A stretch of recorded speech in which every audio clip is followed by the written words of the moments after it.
अस्सलाम वालेकुम everyone, this is Salman Yusuf Khan, lecture leads law college. और जो हमारी सीरीज़ चल रही है लॉ ऑफ टॉर्ट की, इसमें हमारा 9th लेक्चर है नेग्लिजेंस के ऊपर। बेसिकली हमारा नेग्लिजेंस और कंट्रीब्यूटरी नेग्लिजेंस जो है वो हमारे दो सेपरेट टॉपिक्स हैं, लेकिन यहाँ पर कंबाइन करके इस चीज़ को स्टडी करना ज़रूरी है ताकि आप उसमें डिफ्रेंशिएट कर सकें कि नेग्लिजेंस क्या है और कंट्रीब्यूटरी नेग्लिजेंस जो कि एक फॉर्म ऑफ नेग्लिजेंस है वो क्या है। अगर इंट्रोडक्शन देखा जाए, सो नेग्लिजेंस बेसिकली क्या होता है।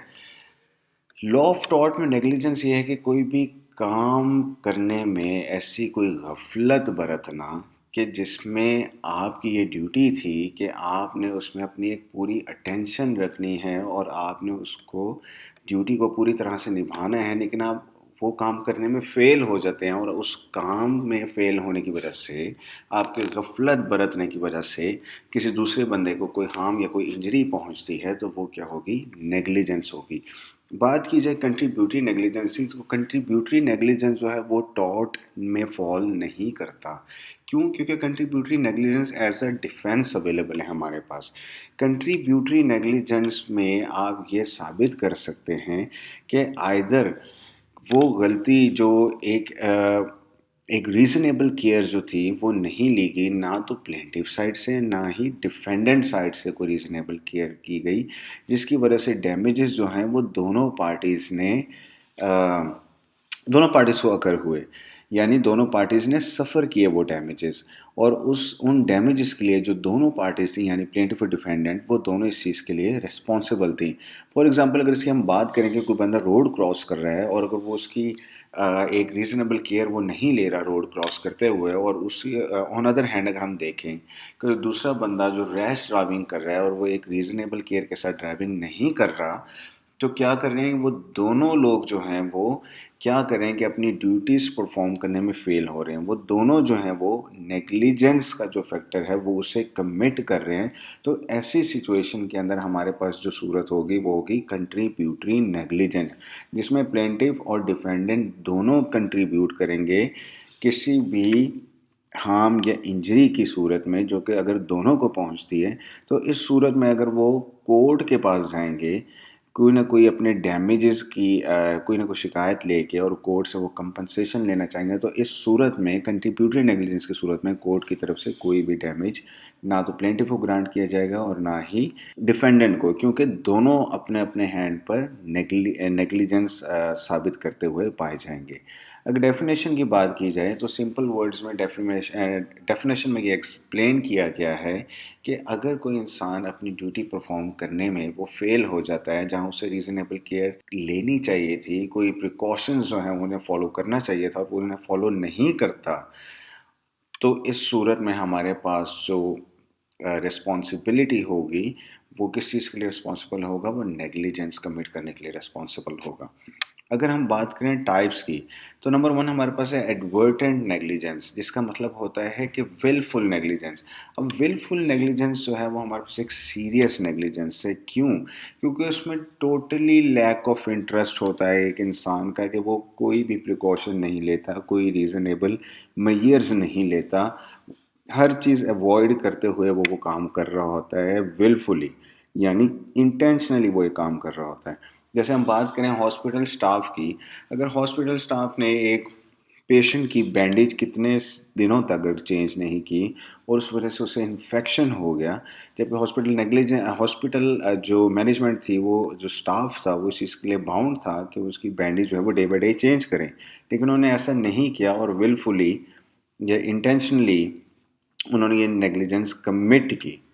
तो वो हमारे पास होती है एडवर्टेंट नेग्लिजेंस यानी विलफुल। इनएडवर्टेंट की बात की जाए तो इनएडवर्टेंट हमारे पास जो है वो लेस सीरियस होती है, क्योंकि इसमें विलफुलनेस यानी इंटेंशन का फैक्टर इतना इन्वॉल्व नहीं होता है। जैसे फॉर एग्जांपल हम बात करें एक ड्रंक पर्सन की, तो अगर कोई ड्रंकड पर्सन है वो रोड पर चल रहा है और उसने बाय चांस अगर कोई विंडो किसी के घर की तोड़ दी है या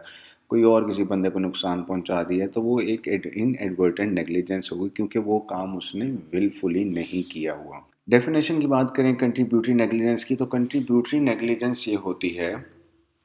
अगर कोई इंसान किसी वजह से इंजर्ड हो जाता है, लेकिन उस इंजरी में वो खुद भी कंट्रीब्यूट करता है। किस तरह से? फॉर एग्जांपल अगर कोई एक्सीडेंट हो जाता है दो लोगों का, तो गाड़ियाँ आपस में हिट हो जाती हैं, लेकिन उस चीज़ में ये चीज़ साबित होती है कि दोनों ही रैश ड्राइविंग कर रहे थे और दोनों ही की गलती से ये एक्सीडेंट जो हुआ है। तो इस सूरत में अगर वो डैमेजेस की रिकवरी के लिए कोर्ट के पास जाते हैं, तो कोर्ट दोनों पार्टीज़ को कोई डैमेजेस जो हैं वो पे नहीं करेगा। क्यों? क्योंकि उनमें जो सफ़र किया होगा हार्म, वो दोनों पार्टीज़ ने सफ़र किया होगा और दोनों पार्टीज़ की ही गलती से, दोनों की ही कंट्रीब्यूटरी नेग्लिजेंस यानी कंट्रीब्यूशन से ही वो इंजरीज जो है दोनों पार्टीज़ ने सफ़र की होंगी। टाइप्स की बात करें तो नंबर 1 हमारे पास जो कंट्रीब्यूटरी नेग्लिजेंस की टाइप है वो है pure contributory negligence. Pure contributory negligence वो होती है जिसमें 1% भी डाउट ना हो और कि जो नेग्लिजेंस थी वो दोनों पार्टीज़ के हैंड पर थी, यानी दोनों की कंट्रीब्यूशन से थी। अगर दोनों पार्टीज़ की कंट्रीब्यूशन थी और उस कंट्रीब्यूशन की वजह से कोई डैमेजेस जो हैं वो सफ़र किए हैं प्लेंटिफ ने भी और डिफेंडेंट ने भी, तो उन इस केस के अंदर दोनों पार्टीज जो हैं वो कोई क्लेम नहीं कर सकती डैमेजेस के लिए और एक दूसरे के खिलाफ कोर्ट में जाके कोई सूट फाइल नहीं कर सकती नेग्लिजेंस का। अगर हम बात करें मॉडिफाइड कंट्रीब्यूटरी नेग्लिजेंस की, तो मॉडिफाइड कंट्रीब्यूटरी नेग्लिजेंस जो हमारे पास होती है कि जब एक पर्सन को इंजरी होती है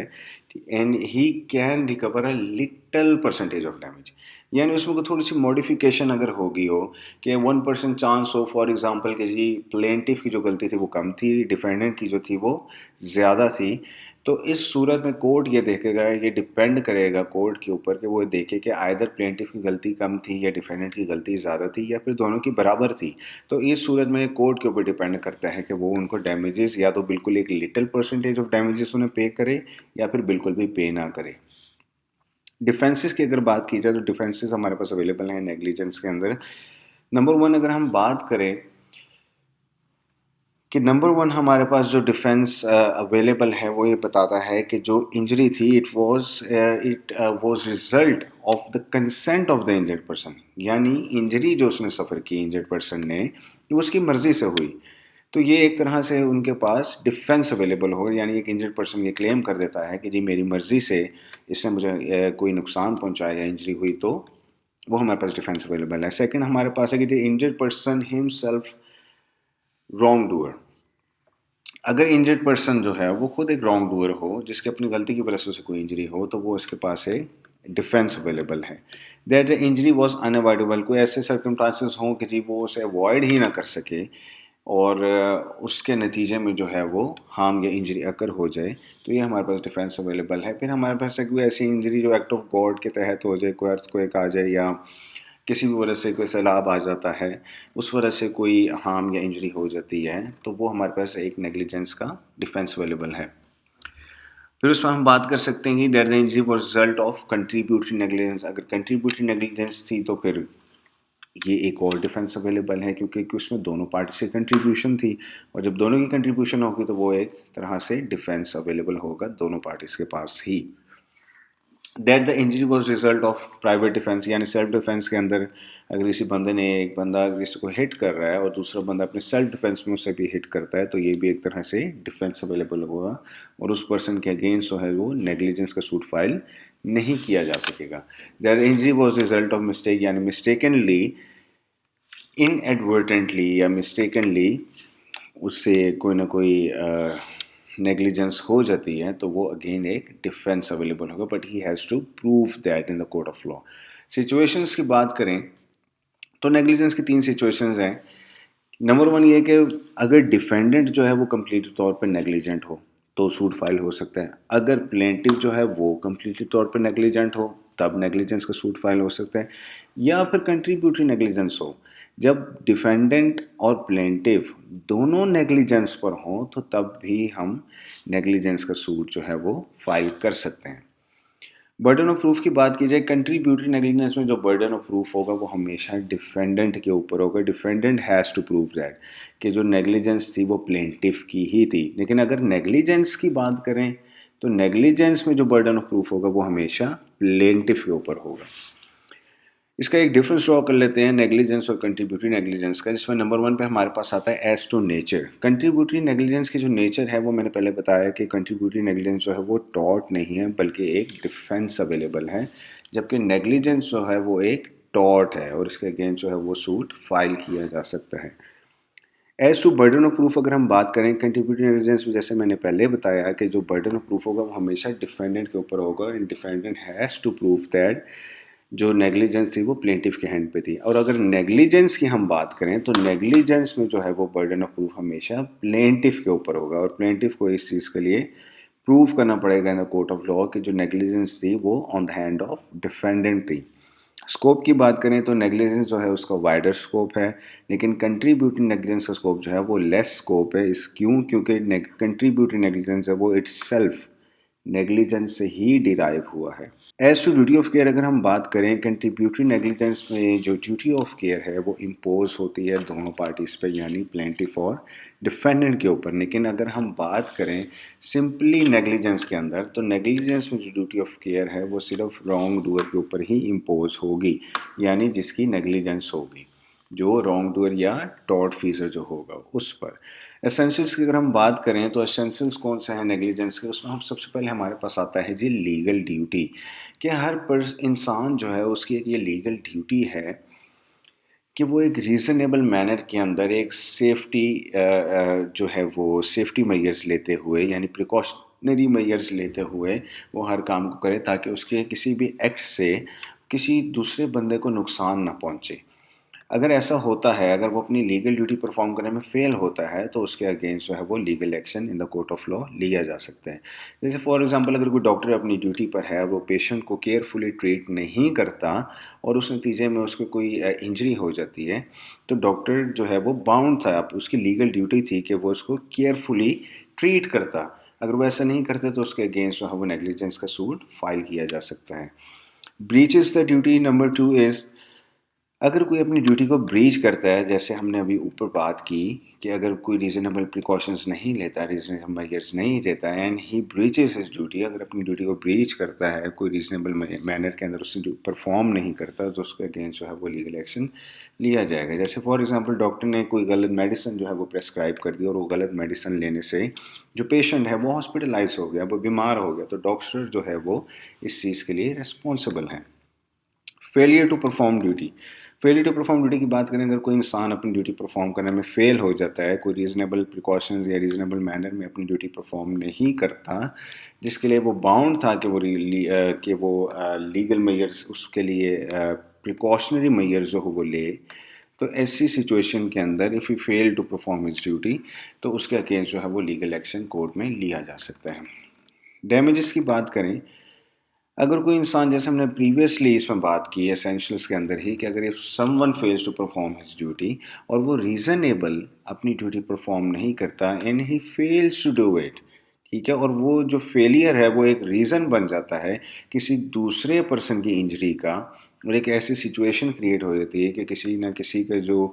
किसी जो इंसान की जो लाइफ है उससे कोई हार्म पहुंच जाता है, उसे कोई इंजरी हो जाती है, जिसके लिए वो बाउंड था कि वो उसके लिए कोई प्रिकॉशनरी मेजर्स लेता,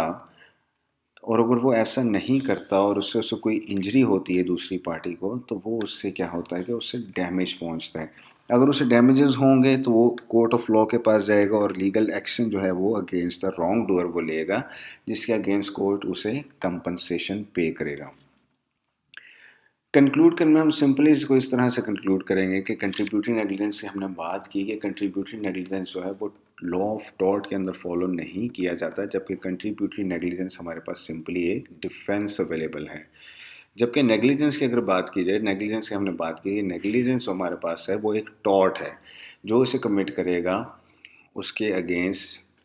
कोर्ट की तरफ से जो डैमेजेस पहुंचेंगे दूसरी इंजर्ड पार्टी को, उससे कंपनसेशन जो है वो ग्रांट की जाएगी। फिर हमने देखा था उनके डिफरेंसेस का कि कंट्रीब्यूटरी नेग्लिजेंस और नेग्लिजेंस के डिफरेंसेस क्या थे। फिर हमने एक ड्रॉ किया था कि जो बर्डन प्रूफ, जो कि मेन सबसे इम्पॉर्टेंट चीज़ है, कि बर्डन ऑफ प्रूफ जो है कंट्रीब्यूटरी नेग्लिजेंस वो हमेशा डिफेंडेंट के ऊपर होगा, और नेग्लिजेंस में जो बर्डन ऑफ प्रूफ होगा वो हमेशा प्लेंटिफ के ऊपर होगा। I hope this lecture goes well, guys. Thank you so much. See you in the next lecture. Allah Hafiz.